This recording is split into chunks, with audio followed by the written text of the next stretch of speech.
Welcome to the Toastmasters podcast, the official podcast of Toastmasters International. Hello, everybody. This is Greg Gazin. Pop quiz. What do helicopters, hummingbirds, and a world record-breaking underwater press conference have in common? Well, if you haven't guessed, they're part of today's ongoing guests' incredible adventures. He's Eric Pittman. He's a former helicopter bush pilot, award-winning wildlife photographer, Guinness World Record holder, and a longtime conservationalist. He's the creator of hummingbirdsupclose.com, where he shares stunning footage and research from over 15 years of documenting hummingbirds.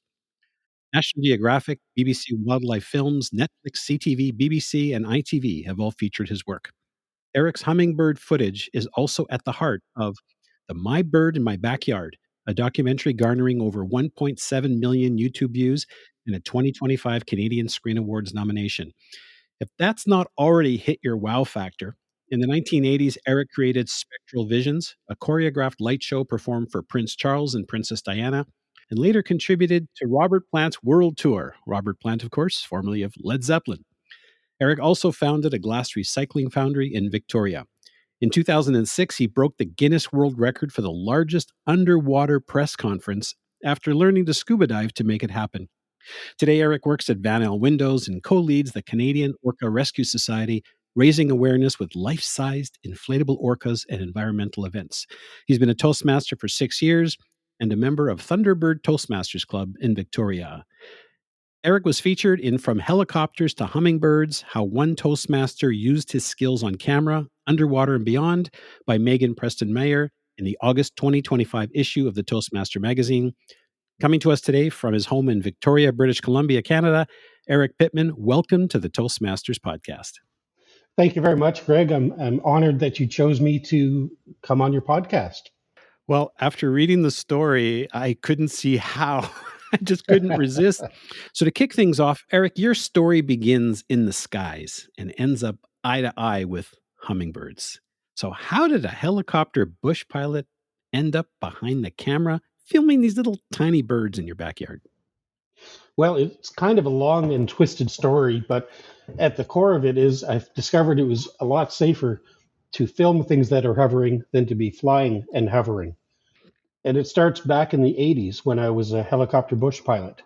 So I was lucky enough to get hired by Western Helicopters in Buffalo Narrows, Saskatchewan for my first job. But the boss didn't really like me and he kind of hired me by default. So when I got there, he was really testing me. So he said, if you can build a helicopter out of the wrecked helicopters behind the hangar, you can stay on all summer. So I didn't have enough money to go home. I was literally stranded in Buffalo Narrows. So I got the books and I got the wrenches and I built a helicopter. And then I got to fly it all summer. As I traveled around as a helicopter pilot, I ended up in British Columbia doing helicopter logging. And I eventually made my way to Victoria. And I've been in Victoria now since about 1987. And there are resident hummingbirds here. So we started to get more resident hummingbirds here about the 90s, mid 90s, but they're kind of rare. But when my wife and I moved into this house that we live at now, we discovered that we had a lot of hummingbirds in the backyard. And it just became a fascination for me. I've always liked the idea of hummingbirds, and I would use them in my artwork previously when I was doing things that way. But to see hummingbirds and to film hummingbirds, it really took on a fascination for me. And how did the documentary come about? And I'm curious, what was it, do you think, that resonates so deeply with people that it's so successful? 1.77 million viewers. Yeah, it's a very successful documentary. A couple of things. One is that I've been doing this for so long that I've become an expert at it. And I don't say that lightly. I've spent way more than 10,000 hours filming hummingbirds. Because of that, I have a base knowledge of what the birds can do and how to expect them to show up on camera. A lot of the trick about filming hummingbirds is not finding hummingbirds, but it's getting the hummingbird in front of the camera. So you have to learn how to anticipate where the hummingbird's going to be. So that's one of the great things that I've been able to do over the years. So I've been able to find at this point, about 130 or 140 hummingbird nests. and film them from egg to completion. And through the years, as I put my hummingbird videos online at my Facebook site, Hummingbirds Up Close, people from different parts of the world began to chime in. And I got contacted by BBC or Netflix or CTV or different organizations that just wanted some hummingbirds in their shows. I got hired by BBC to go and film hummingbirds in Alaska and in Canmore, and various other groups would call me whenever they needed some assistance with this. The way that this documentary came about is that my neighbor does work for the nature of things. She's a filmmaker. So she works in the film industry in Canada.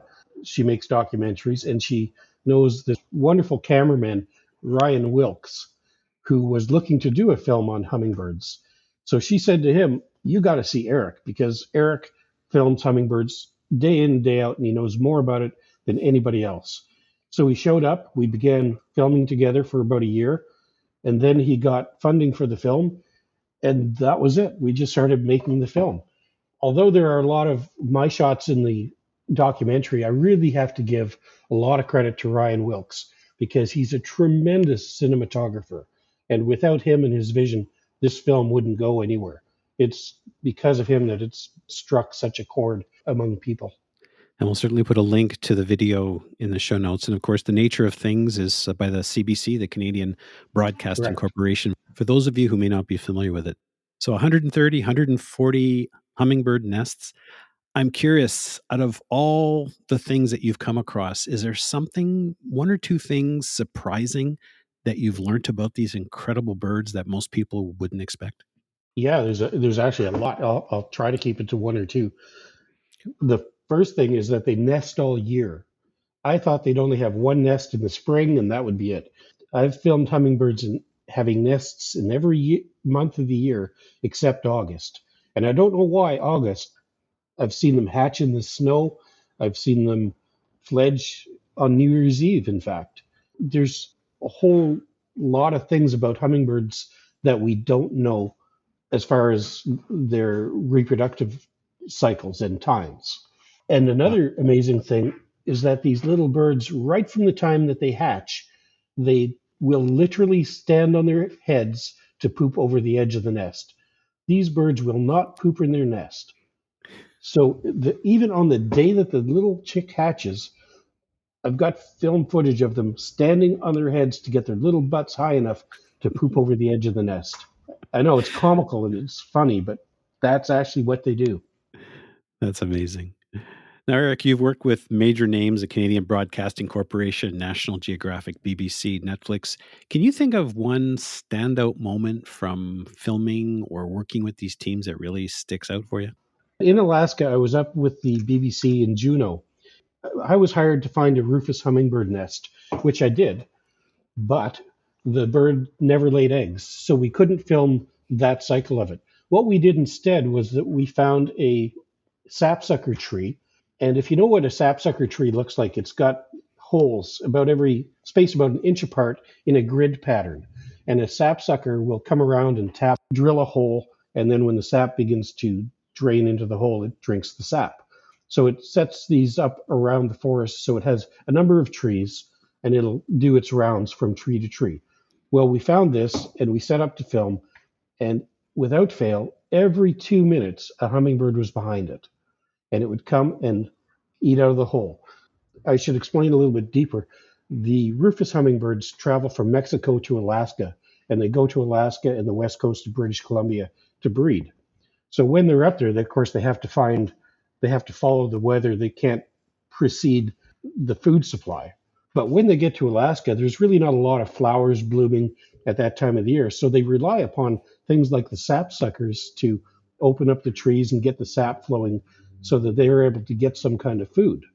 And it was really amazing that you could do whatever you wanted in front of this bird within a couple of feet. It would not even acknowledge you. It was there to eat that sap. And the hummingbird would follow the sapsucker within 2 minutes. It was right behind it without fail, probably 30, 40 times a day. Wow. I really have to see this. Yeah, it was an incredible scene. There is a little clip from that that got put out as promotion. I'll see if I can find it. That'd be great. So, Eric, you started with adventures in the air, the helicopters, the hummingbirds, and they continued underwater. Tell us a little bit about this underwater press conference. How did it come about? How did you pitch it? Just tell us about it. Well, that was really a lot of fun. I wrote this book called Emails from a Nut, and the follow up is All My Best. But I wanted some way to get a bit of a splash, to get some, notoriety when you launch the book. And I looked in the Guinness World Book of Records, and I saw this record for the world's largest underwater press conference.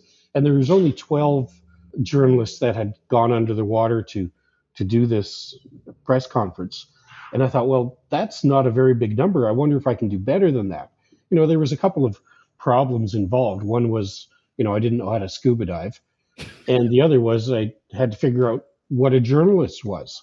Throughout my research, and this is kind of funny, I checked out with Guinness World Records before I did it, how they would want me to do it and all that. You have to apply to break a record. You can't just break a record and then send it in.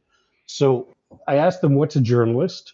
And they told me anybody that writes in a journal. Sounds okay. And then how far under the water do we have to be? Doesn't matter. You just have to be under the water. Okay. And what do I have to do under the water? Well, you have to have some kind of event that the people are attending so that it's an interesting event. Okay. So I wrote an underwater puppet show for the event, and I performed an underwater puppet show with the sound coming through the speakers that you would use for synchronized swimmers. It was a lot of fun. So it took me about 6 months to learn how to scuba dive. And in that process, I learned that all divers write in a journal. So I asked Guinness, and they said, yep, it's a journal. They're journalists. Great. Now I've got a group of divers that I'm learning with. And the key to getting divers or people to participate in anything, I found, was if you offer free beer, a lot of people will show up. So in the 6 months that I learned how to scuba dive, I would visit different dive clubs around the areas, and I'd put up a little poster that said, hey, we're trying to do a Guinness World Record here. And, by the way, come take part and you get free beer. On the day of the event, we had 61 divers show up. It was really amazing. And I had a whole event going on where I had a fellow who played King Neptune, and we sank the puppet stage down to the bottom of the ocean, or to the bottom of the pool. And I performed a puppet show under the water for all the journalists sitting on the bottom of the pool. And it was hilarious. I had the best time. And it seems like everybody else did too. So it was really a lot of fun. I'm assuming the beer came after the event, not before. Yeah, that's right. Yeah, and there was a lot of licensing involved with that too. I had to make sure nobody drank more than, I don't know what it was, 4 beer or something like that. And I had to take responsibility for all these 61 divers. So, because liquor laws and serving beer and that kind of stuff. But it went quite well. Spinnaker's was a great sponsor of that event, and everybody had a good time. And did it help you sell your book? No, not at all. But that didn't dissuade me. I made another book anyhow. It sounds like you got a lot of mileage out of it one way or another. Well, I just like doing these little adventures. If I don't have a project going on in a year, I get bored. So I just have to make something that's interesting to me so that I have fun in life. And that's really what I've tried to do. What encourages you to keep taking on these little projects? It's just so entertaining. Like who would have thought that an underwater puppet show would lead to, a Guinness World Record and all this. And there's always some kind of unexpected consequence or event that comes out of doing these kind of crazy things. You just never know what's going to happen. And you blew that record out of the water from 12 to 61. That's 5 times. Yeah, it was hilarious. Yeah. Well, since we're in the water, let's stay in the water and talk about the orcas. What inspired you and I guess Gregg McElroy to co-found the Canadian Orca Rescue Society? Right. So we started the Canadian Orca Rescue Society in a big effort to save the southern resident killer whales. There's only 73 of them, and they're a distinct subspecies that can only eat salmon or smaller fish. So when the Trans Mountain pipeline was under consideration for twinning, and the Trans Mountain pipeline is the way that Alberta gets oil to the ocean, so they can get it into tankers and send it away to the US or to other parts of the world. What that meant to the orcas in the Salish Sea was that the tanker traffic would go up 400%, and that would increase the noise factor, which makes it a lot harder for them to find food. Because, of course, orcas find food using sound underneath the water, sort of like dolphins do as well. They don't use visual clues, they find it by the sound. And when you've got all this tanker traffic around, it makes it a lot harder to find the salmon.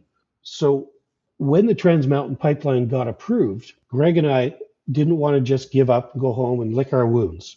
We still want to improve things for the southern resident orcas. So we spoke to a lot of experts, and they said the best way to help the orcas is to bring back salmon to every river and creek in BC. So that's what we're focusing on. Restore the salmon habitat, get more salmon out there, and make life easier for the southern resident orcas. And you created these life-size inflatables. How does that fit in? Well, when we were going to protest the Trans Mountain Pipeline, we also know that the best image takes the front page. So we built 11 life-size inflatable orcas based on individuals in the southern resident pod.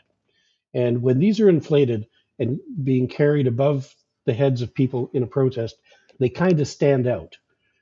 And, people are amazed. Our largest one is 32 feet long. And at the time, we had them flying with helium. They'd fly above the crowd. It was really amazing. So, of course, we got our pictures in a lot of places, and it started to bring more awareness to the plight of the orcas. Certainly a master of PR. Well, it worked. And we go to so many events now in Victoria. These are not my words. These are other people's words. The orcas are now iconic in events, environmental events in Victoria. Wow. What you do certainly requires a significant amount of communication and leadership skills. So I'm curious, Eric, when did Toastmasters first appear on your radar and what made you join Thunderbird Toastmasters? Well, I think the article said 2008, and I did it so that I could get better at public speaking. I end up in a lot of events and a lot of places where you have to talk to people. And in my day job, I talk to people all day long. And I can talk to a strata or a group of people about things without being nervous anymore. And, I can do this as well. At the time, I just wanted to get better. There's never any harm in improving yourself. That's why I joined Toastmasters, was to get better at public speaking. And it's really helped a lot. Did you stumble across it or did someone make a recommendation or how'd you find it? It was an old friend of mine that recommended it. She said that it changed her life, and I can believe it. She was the type of person that was kind of quiet, and she ended up going to Toastmasters, and she just found a whole circle of friends and support people, and it changed her life. It made it so that she was an immigrant, so she didn't speak English as well as a native speaking English person would. And it really increased her vocabulary and helped her get along in our culture a lot better than had she not taken it. Now, of course, you left the fold for a little while and you rejoined, I understand, to prep for your interviews around the documentary. Right. Is there some specific skill or moment that helped you most in that process? One of the main things that has helped me in Toastmasters is not using crutch words. I find that when I'm on film explaining something, if I'm using a crutch word, I'm really taking away from my message. And I see this with politicians and public figures a lot. They'll use so many crutch words that you start to count them. You go, he said, so many times that you lose the message and you start to focus on his stumbles. So those are the kind of things that really make the difference between a sort of amateurish production or a real polished production. How well are the ideas communicated? Is it clean, or do you have to listen to a lot of ums and ahs in between words? Yes, that's the challenge with Toastmasters. Once you become a Toastmaster, you listen for those ahs and ums all the time. Right. And how I got rid of mine, for the most part, was our club had a fine if you had 5 or more. So after giving up my paycheck on a weekly basis, no, just kidding, just a few cents here and there, it was an encouragement, or it was the carrot there. It was the beer, if you will. Right. Yeah. You try to stop using them. Yeah. No, Once you hear it, you can't unhear it. Yeah, that's true. The confidence that comes with knowing that you can speak in front of a group is important. you've got to be able to stand up in front of people and not stammer and not get nervous and not sweat. What do they say? Never let them see you sweat. Mhm. Once you let a crowd see you sweat, you lose credibility.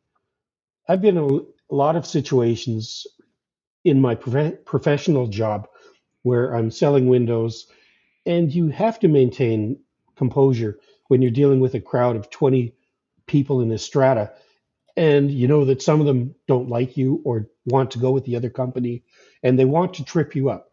So you have to be able to maintain your composure and explain yourself clearly and articulately and not sweat. I had a nice little chuckle in the article. Of course, Megan interviewed one of your fellow Toastmasters and Lynn Goodacre, and she had said that you had this passion for hummingbirds, yet the club Yeah. teases you about trying to speak on other topics. So, how's that working out? Well, it's actually worked out quite well. I have done a lot of hummingbird talks there, but those are essential for what I'm doing right now. I'm trying to transition from being a window salesman to becoming a presenter of my videos. So I practice at Toastmasters by giving my speeches and talking along to the videos. It's helped a lot. However, when I talk about other things, I usually try to make it adventurous or exciting or humorous because I like being entertaining when I'm talking. I don't want to just talk about everyday stuff that anybody can do. I've had an extraordinary life, I believe. So I like to show those stories. Some of them are very fun. And it's fun for me as well as for people that are listening. Yeah, I'm sure anyone can fly a helicopter and anyone can do underwater press conferences. Just kidding. Just kidding. Folks, if you've been enlightened by Eric's journey and want to go out, save the world, or set a world record of your own, I encourage you to share this episode with your friends, family, and fellow Toastmasters. You can find the Toastmasters podcast at toastmasterspodcast.com, toastmasters.org, Apple, Spotify, and anywhere you get your podcasts. And don't forget to check out Eric's story, From Helicopters to Hummingbirds, how one Toastmaster used his skills on camera, underwater, and beyond, in the August 2025 issue of the Toastmaster magazine. Now, Eric, before we wrap up, I got one more question, and then we're going to ask you to let us know where people can find you. I am actually just curious. You seem to be a bounder for new adventures. What's next for Eric Pittman? Well, I'm having a good ride with this film. And I just finished a TED talk about hummingbirds and compassion and conservation. So I'm hoping to expand on showing some of my footage as I narrated on stage. That's my next little adventure here. I'm 65 now. I'd like to retire from selling windows, but I don't want to retire from everything. I'm looking to get myself, I guess, booked into different venues where I can talk to people about hummingbirds and do a little bit of conservation talk and just sort of make the world a little bit better to live in. That's awesome. And of course, Toastmasters is a great place to help you make that happen. I wouldn't be able to do it if I didn't take Toastmasters. It's awesome. Eric, if someone is interested in reaching out and finding out more about what you do, or perhaps want you to film hummingbirds for them, what's the best place for people to reach you? You can go to my website, hummingbirdsuppclose.com, and that's my name on Facebook and on Instagram. It's all Hummingbirds Up Close.